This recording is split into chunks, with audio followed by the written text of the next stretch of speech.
Hi students, and welcome to Miss Hudson's Story Time. I would like to welcome you to a story that I'll be sharing today. It'll be a personal story, and the title of the story is A Beautiful Sunny Summer Day Gone Wrong. As you can see, I have a clothesline in front of me, and during the story, I would like you to focus on the sequence of events that take place. So here we go. One beautiful sunny day, my sister and I were hanging out with my nanny at home. In the morning, we were playing our games and with our toys, and you could guess our favorite toy. Barbies. That's right. And here you can see a picture of one of our Barbies.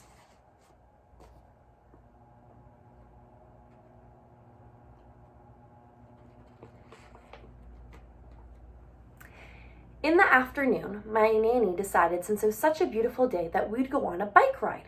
And because I had just learned how to ride my bike, she said that she was really excited to watch us ride our bikes.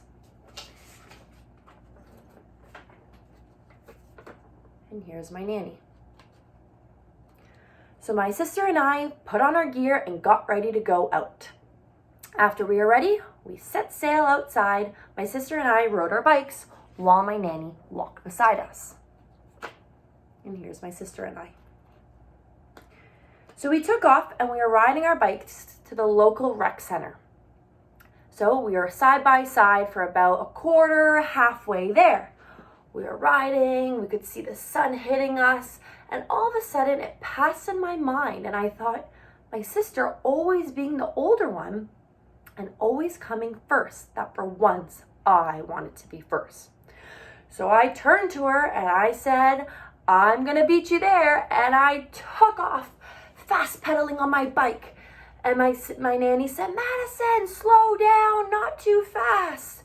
But the words were just going through my ears as the wind passed by and went through my hair. But as I picked up speed, I thought to myself, I better turn around and see if they're still behind me. As I could see them in the distance, suddenly my bike started going left. I could feel the edge of the grass hitting onto the sidewalk, and boom, I fell over.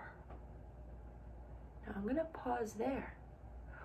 What do you think is gonna happen next? Talk to your elbow partner and come up with ideas to predict the second part of the story. So suddenly, it was all black, a full blackout, but I could hear, Madison, Madison. And slowly things started to become clear. I slowly started to get up. And my nanny, my sister were like, Madison, are you okay? Are you okay? And I was okay until I looked down at my arm and I could feel the rushing of the pain going through me. I started crying and huffing and puffing.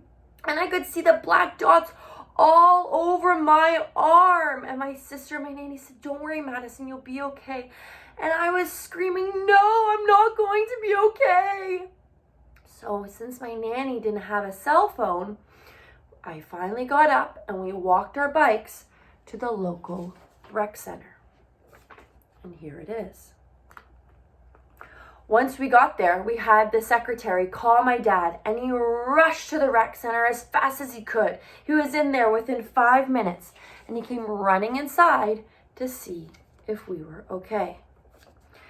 As he got there, I was screaming and crying, and he knew that it wasn't good. So he said, hurry, let's go, we gotta get her to the hospital.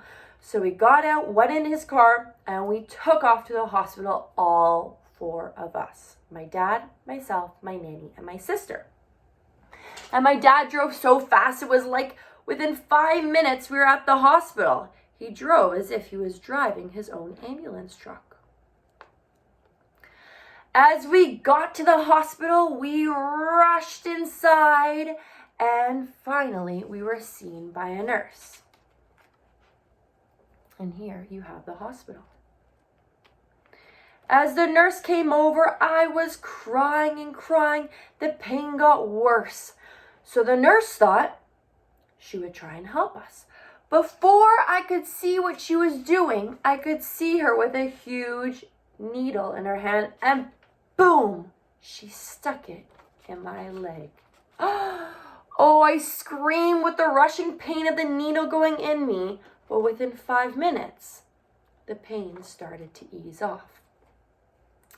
And as we waited another 5 minutes, the doctor came over. He ran the tests through, and lucky for me, I didn't need any surgery. But of course, I had a broken elbow. I can tell you I did a good job on it, as now I am double jointed where I can turn my arm all the way around 360. So there I was walking out of the hospital with a cast for the next 2 months.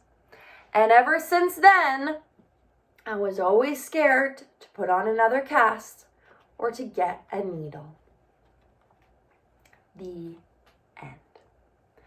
Now, I hope you've enjoyed my story, and what I would love for you to do now is to go back to your desk, take a piece of paper, and draw the pictures of what you heard in the story. And the pictures go along with the sequencing of events that happen within the story. And if you can draw the pictures in order, which will help you retell the story to your friends. Now, if I can just tell you, since then, I'm still riding my bike and I get needles from nice doctors or dentists. So I'm not fully scarred, but I can tell you that it was a terrifying event that had happened, but we all learn. And since then, I'm doing just fine. So I'd like to thank you again for joining my story time, and I hope you have a wonderful day. Bye.